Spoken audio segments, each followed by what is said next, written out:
Start. সাহায্য কইরা আমি আল্লাহর রাস্তা চাইছি আপনারা দেন বুঝছেন নাই আল্লাহ। আমাদের বড় নিচে পেটে কুদে আমি কান্তাছি এ বাচ্চাটা আমার গেছে খাবার লাগে কুদতে দেই না আমি দয়া করে আমার একটু সাহায্য করে দেন পেটে কুদে আমি কান্তাছি বাচ্চা লই আমি বই মাথা মেলে বই বিসমিল্লাহির রহমানির রহিম। আমি এখন হসপিটালে আসছি, মাধবপুর সদর হসপিটালে। আমি এসে দেখি উনি এক কোনায় পড়ে আছে, শীতে কাঁপতেছে, তার কোনো শীতের কাপড় নাই, তার দেখেন খাবার নাই। কে জানি তারে 5 টাকা দিছে, সে খাবার একবার মানে একদম ক্ষুধার্ত অবস্থায় আছে। আমরা ওখান থেকে উঠায় নিয়ে আসছি।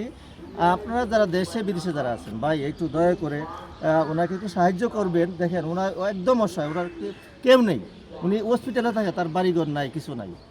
এখন আপনাদের কাছে আমি চাচ্ছি করু দূরে ওনার কাছে, ওনার অবস্থা দেখতে পাচ্ছেন, শীতে কাঁপতেছে, দেখেন কিছু নাই তার।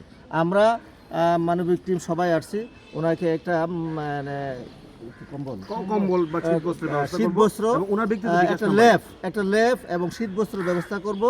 আমরা যতটুকু পারি সাহায্য করব। আপনারা দয়া করে ওনার ব্যক্তিগত অ্যাকাউন্ট বা বিকাশ নাম্বার দিব, আমরা বিকাশ নাম্বারে আপনারা একটু সাহায্য করবেন। যারা দেশে বিদেশে আছেন ভাই, দয়া করে তাদেরকে দিলে আপনাদের অবশ্যই তা সওয়াব হবে। দেখেন এমন অসহায় লোক আমি আর জীবনও দেখি নাই।